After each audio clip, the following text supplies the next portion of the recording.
This is Chris Lee of Southeastern 14 here with another SEC baseball recap. This one, Tennessee's win over Southern Miss. And boy, you had to really wait this one out if you wanted to see it.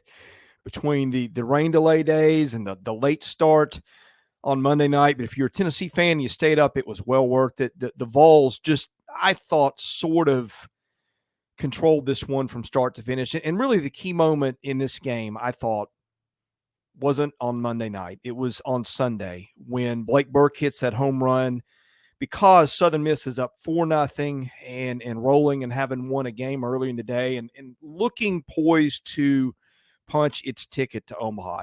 That one felt from watching from TV that it just took all the wind out of Southern Miss's sails. It felt like the crowd was a lot more tame and maybe nervous. I don't know if it's fair to say Southern Miss played tight, but I don't think it scored any runs from that point on. From the point that Burke hits that home run, which was 479 feet and got a lot of play on social media, it was a completely different series. And really what happened from that point on is Tennessee's pitching took over. Chase Dollander really settled down in that game too. And I thought on Monday night, Drew Beam, and I've seen this kid pitch a lot, I thought Drew Beam looked as good as I've ever seen him look. Felt like the fastball had an extra gear. The breaking pitch he throws, I don't know if it's a sweeper or what you call it, or a slider, but whatever it is, the break on it, I don't know that I've ever seen him throw it the way that he was. The fastball was hitting 95. That combo was tough. I feel like if you were Southern Miss, basically your best bet was to try to lay off the breaking pitch, hope it missed the outside corner, maybe poke one the opposite way, and hope that you got a few walks or hit by pitches or something, and then maybe a bleeder or a blooper or something to manufacture some runs. Well, that never really happened.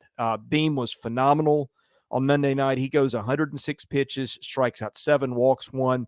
And this is a guy who's been sort of a pitch-to-contact control guy throughout his career, but the strikeouts are starting to come. I think he got 10 his last outing.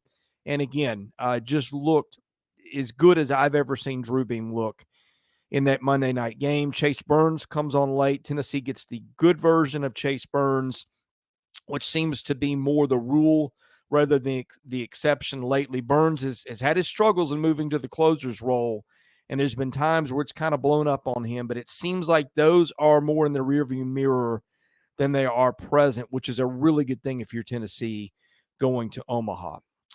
Other stuff that caught my eye last night, the other guy that I think is sort of taking charge as a quiet leader of this team seems to be Zane Denton. And he hit a big home run last night. I think it was a 3-run homer in the 5th inning that really broke that one open from a 1-0 game. From that point on, felt like it was Tennessee's game to lose, which it was. He, of course, is the guy that hit the home run when Tennessee was 1 strike away from going in the loser's bracket in Clemson.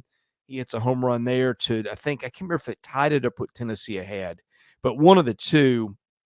And Tennessee, of course, went on to win that game in 14 innings, made a huge defensive play on Sunday in game 2 that the announcers were still talking about the next night, how that sort of changed the momentum.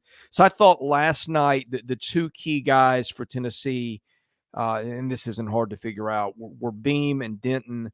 And again, I point to the home run that Burke hit on Saturday is sort of the whole event that changed this momentum. For Southern Miss, sad timing for Scott Berry. He goes out in a super regional, 1 game short of Omaha, where the Golden Eagles have not been since 2009, but remarkable career, seems to be a good man. Southern Miss baseball program, despite maybe not having the resources as some SEC teams. That was a really good team.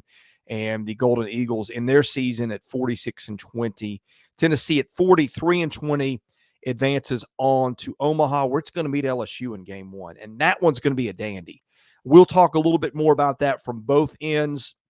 Both the Tennessee end will have Tony Basilio on probably Tuesday afternoon and working on something from the LSU end too, so we can give you a balanced preview of both those teams headed to Omaha. We'll also do the same thing for the Florida Gators. But congratulations to Tennessee, a remarkable run.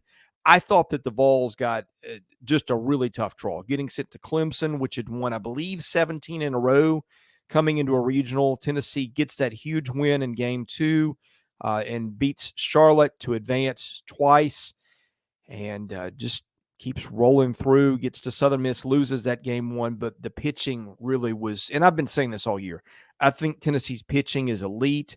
It proved to be just that in the tournament, and I think as much as anything in the day and age where the long ball is the rage, pitching and pitching depth are the things that can win you ball games more than anything. Tennessee had that, and that's why the Vols are going to Omaha. Okay, best way to catch all of our stuff, hit the subscribe button and hit notifications so you'll know when we've got content coming up. If you hit the like button, that hits our analytics. That helps us get noticed and attract sponsors and all those good things. For Southeastern 14, I'm Chris Lee. We'll see you again soon with more baseball, basketball, and football content.